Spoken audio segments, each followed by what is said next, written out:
L'Académie de la réussite totale, le rendez-vous de transformation de l'être de ce 30 octobre 2025, a réuni en ce dernier jeudi du mois les convives du FIAD Lomé pour opérer dans leur vie des changements durables. Cette soirée animée avec brio par le coach Gabriel Takoudjou, distributeur à Phytosciences, s'est ouverte par une salutation à la nation et au FIAD, conduite par les coachs Komi Gaglosou et Claudine Akako.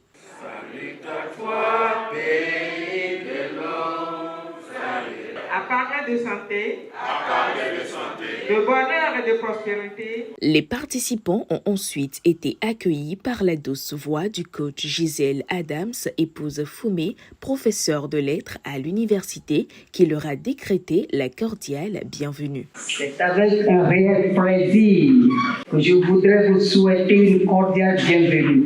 Nous sommes ici ce soir dans le cadre d'une rencontre organisée par les ambassadeurs du développement pour parler que du bon, sur la prospérité, le bien-être de la famille et de la réussite totale. Que cette soirée soit remplie de sourires, de rires et de bonheur. Vous méritez tous le meilleur dans la vie. Que chaque instant de cette soirée soit rempli de bonnes nouvelles et de belles opportunités.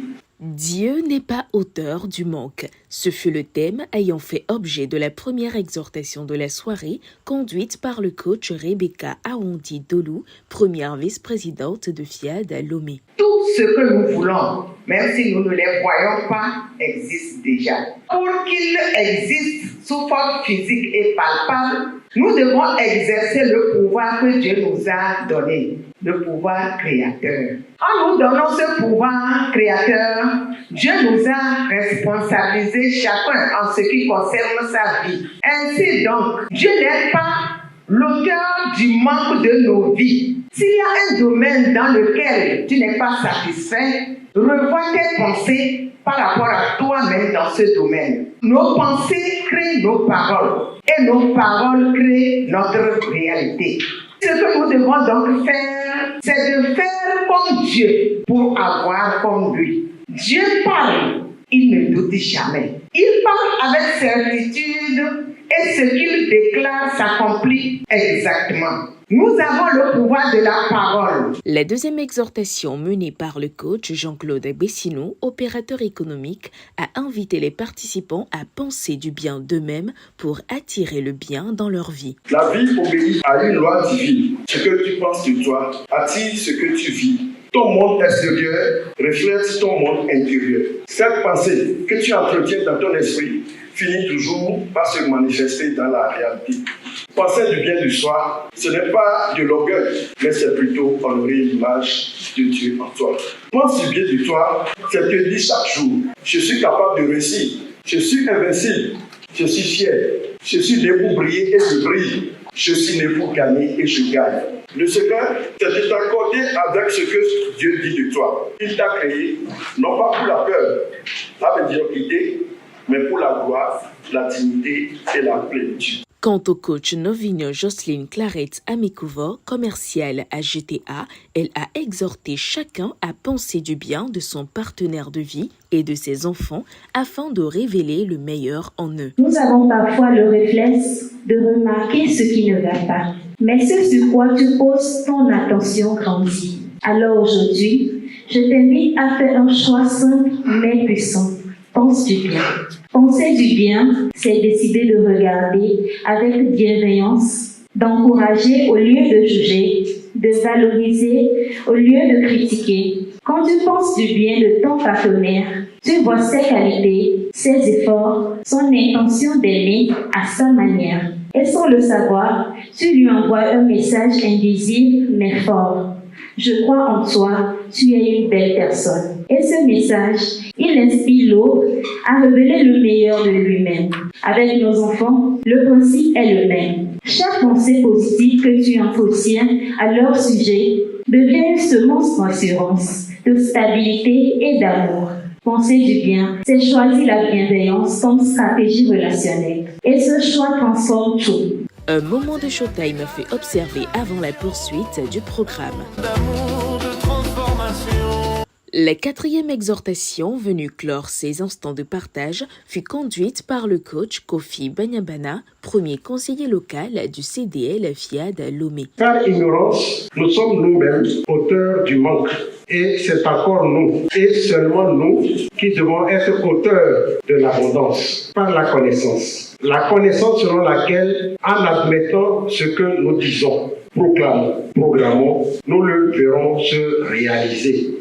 Nous devons vivre les paroles que nous prononçons en programmant. C'est cela, admettre ce qu'on programme pour le voir se réaliser. Cela veut dire que nous devons joindre à la parole dite et pensée l'émotion conséquente qui va transformer en réalité le choix que nous avons fait. Nous devons donc travailler à vivre effectivement cette réalité. En plus, nous devons accompagner ce processus de gratitude permanente. Je nous encourage tous à prendre plus le contrôle de nos programmations, de nos pensées et de nos émotions pour voir se réaliser tout l'être divin que nous sommes par essence. Dieu n'oublie jamais le cœur qui donne avec sincérité.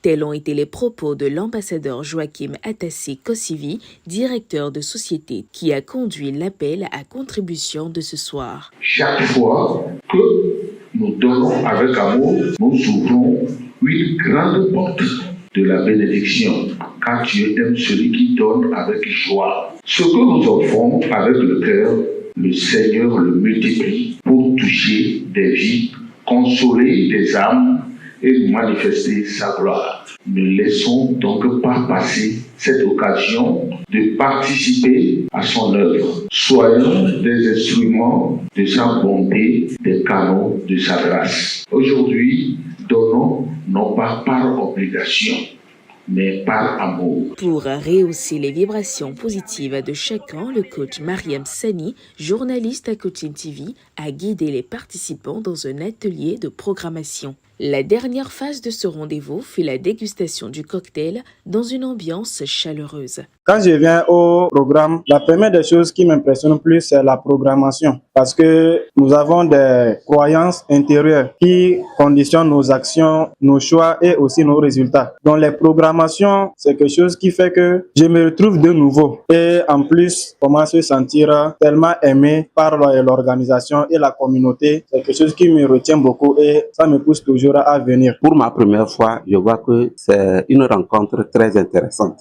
Les thèmes choisis traduisent l'amour même du prochain. Quand on pense bien de quelqu'un, ça nous amène à l'amener. Et il faut aussi penser positivement sur soi-même pour que toutes nos pensées soient positives, tous nos rêves, qu'on puisse les réaliser positivement. Je pense que si les gens se rencontraient régulièrement comme ça, ils peuvent s'apprendre beaucoup de choses qu'il faut appliquer pour réussir dans la vie. Une fois de plus, les changements ont été opérés. Chacun est reparti nourri de paroles, d'énergie positive et d'une détermination nouvelle à faire de sa vie une véritable réussite.